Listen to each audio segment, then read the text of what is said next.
नमस्कार दोस्तों, विशाल शर्मा कोटपारी ऑफिस में आज एक बार फिर आपका बहुत बहुत स्वागत करता हूं। आज मैं दोस्तों आप लोगों के बीच में आया हूं इस महीने के नए अपडेट के साथ में, जिसमें आपको अब 3 नए कानून भारत सरकार के द्वारा समूचे भारत में लागू किए गए हैं, मैं उसके बारे में भी आपको जानकारी दूंगा और कोर्ट मैरिज से जुड़ी हुई जानकारी मैं आपको इसमें दूंगा और साथ ही इसके क्या प्रावधान अब इसके अंदर किए गए हैं नए कानून में, इसकी भी जानकारी आपको मेरे वीडियो के माध्यम से आज मिल पाएगी। तो आइए दोस्तों अपनी बात को मैं आगे बढ़ाता हूं। सबसे पहले मैं आपको बताना चाहूंगा कि जैसा कि आप सभी को मालूम है, हमारे दर्शकों को, कि भारत सरकार के द्वारा 1 जुलाई सन 2024 से समूचे भारत के अंदर 3 नए आपराधिक कानूनों को लागू किया जा चुका है। अब किसी भी थाने के अंदर यदि कोई एफआईआर अगर दर्ज होगी या आपके साथ में कोई ऐसी घटना होती है जिसकी आप एफआईआर दर्ज कराने के लिए अगर थाने में जाते हैं, तो वो अब भारतीय न्याय संहिता 2023 के अंतर्गत उसके सेक्शंस के अकॉर्डिंग आपकी एफआईआर दर्ज की जाएगी। साथ ही इसके अंदर दोस्तों मैं आपको यही बताना चाहूंगा कि ये 3 नए कानून भारत सरकार के द्वारा मौजूदा समय को देखते हुए और मौजूदा कानून व्यवस्था को और ज्यादा गति देने के लिए ये नए कानून लागू किए गए हैं, जिसके अंदर अधिकतर चीजों की समय सीमा तय की गई है। यदि कोई अगर कोर्ट में केस है तो उसको कितने समय में खत्म किया जाएगा, कितने समय में उसमें चार्जशीट फाइल करी जाएगी, कितने समय में उसमें आपका अगर सुनवाई पूरी होने के बाद में जजमेंट दिया जाएगा, ये सारे प्रावधान इन नए 3 कानूनों के अंदर किए गए हैं। इसी के साथ दोस्तों मैं आपको यही बताना चाहूंगा कि इन 3 कानूनों के अंदर महिला और बच्चों को लेकर, इनकी सुरक्षा को लेकर काफी अच्छे प्रावधान भी किए गए हैं। जैसा कि उदाहरण के तौर पर मैं आपको बताना चाहूंगा कि बच्चों से संबंधित बहुत अच्छे प्रावधान जो है वो ये है कि यदि कोई अगर पीड़ित है और उसकी उम्र यदि 18 वर्ष से कम है तो उसको बच्चे की श्रेणी में रखा गया है। साथ ही इसके यदि कोई अगर किसी नाबालिग की कोई खरीद फरोख्त अगर करता है तो उसके ऊपर तो दोस्तों बहुत गंभीर धाराएं लगाई गई हैं। अगर कोई किसी नाबालिग बच्चे की खरीद फरोख्त अगर करता है तो उसमें 14 वर्ष के दंड का प्रावधान इन नए कानूनों के अंदर किया गया है। और साथ ही इसमें सबसे अच्छा काम बच्चों के साथ यह भी किया गया है, क्योंकि अधिकतर जो आपराधिक प्रवृत्ति के जो मानसिकता के जो लोग हैं वो बच्चों से ऐसी घटनाएं करवाया करते थे जो नाबालिग होते थे, जिससे कि वो लोग साइड से बच जाते थे। लेकिन दोस्तों अब इन नए कानूनों में ऐसा प्रावधान कर दिया गया है कि यदि कोई भी व्यक्ति किसी नाबालिग व्यक्ति से कोई अपराध अगर करवाता है या किसी अपराध में अगर शामिल करता है तो इसको भी गंभीर अपराध की श्रेणी में रखा गया है। और दोस्तों अब बात कर लेते हैं कोर्ट मैरिज से जुड़ी। काफी सारे बच्चे जो हमारी वीडियोस देखते हैं जिनको ये मालूम है कि अब भारत सरकार ने 3 नए कानून भारत के अंदर लागू कर दिए हैं। अधिकतर कपल्स के कमेंट्स के माध्यम से सवाल हमारे पास आ रहे थे कि सर, हमने सुना है कि जब से ये नए कानून लागू हुए हैं, इस नए कानून में क्या लड़कियों की शादी करने की आयु को 18 वर्ष से बढ़ाकर क्या 21 वर्ष भारत सरकार ने कर दिया है? तो मैं आपको बताना चाहूंगा कि अगर आपके पास में कोई ऐसी अगर सूचना या कोई ऐसा समाचार अगर सोशल मीडिया के जरिए आपके पास में आया है तो उसमें कोई भी सच्चाई नहीं है, क्योंकि अभी भारत सरकार की तरफ से ऐसा कोई नोटिफिकेशन जारी नहीं हुआ है जिसमें कि लड़कियों की कानूनी शादी करने की उम्र को बढ़ाया गया हो। तो अभी एट प्रेजेंट में लड़कियों की कानूनी शादी करने की आयु 18 वर्ष ही रहेगी दोस्तों। यदि भारत सरकार के द्वारा अगर भविष्य में इसको बढ़ाया जाता है तो आपको सबसे पहले हमारे वीडियो के माध्यम से सूचित जरूर किया जाएगा।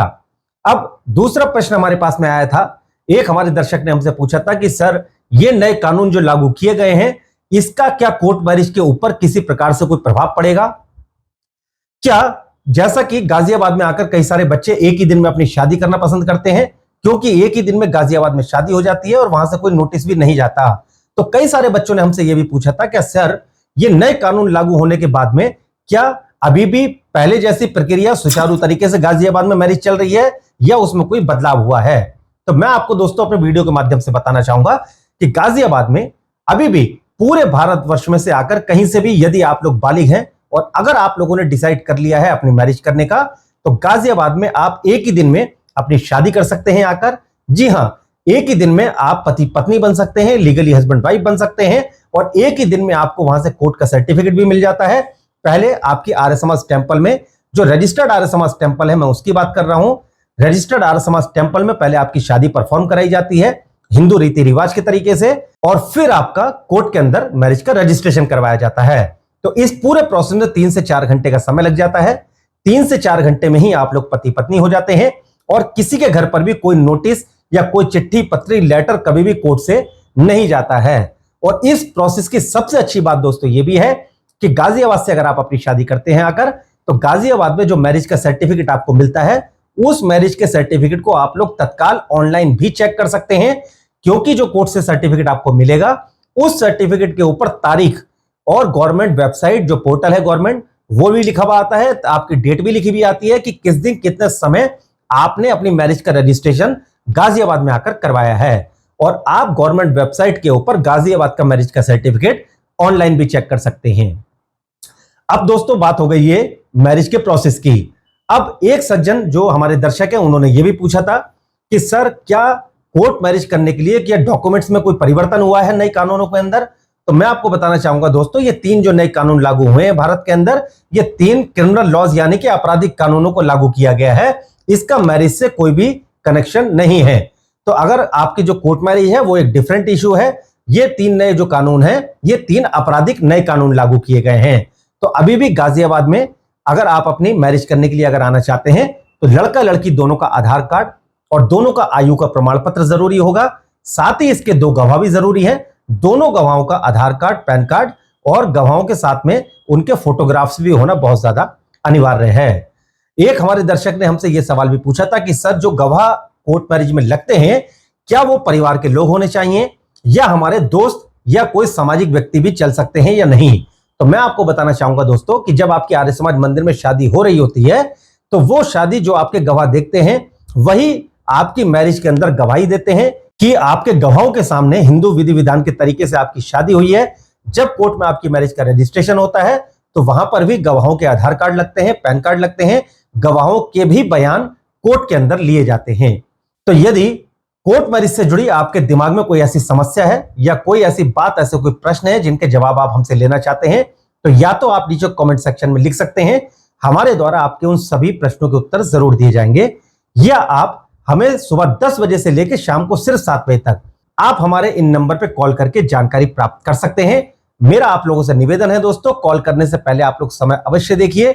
सुबह 10 बजे से लेकर शाम को 7 बजे तक ही हमारे एग्जीक्यूटिव अवेलेबल होते हैं जो कि आपकी कोर्ट मैरिज करने में आपकी सहायता करते हैं, कोर्ट मैरिज से जुड़े आपके सारे प्रश्नों के उत्तर दिया करते हैं।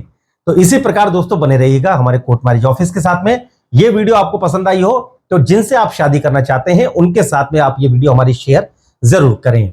Thanks for watching this video.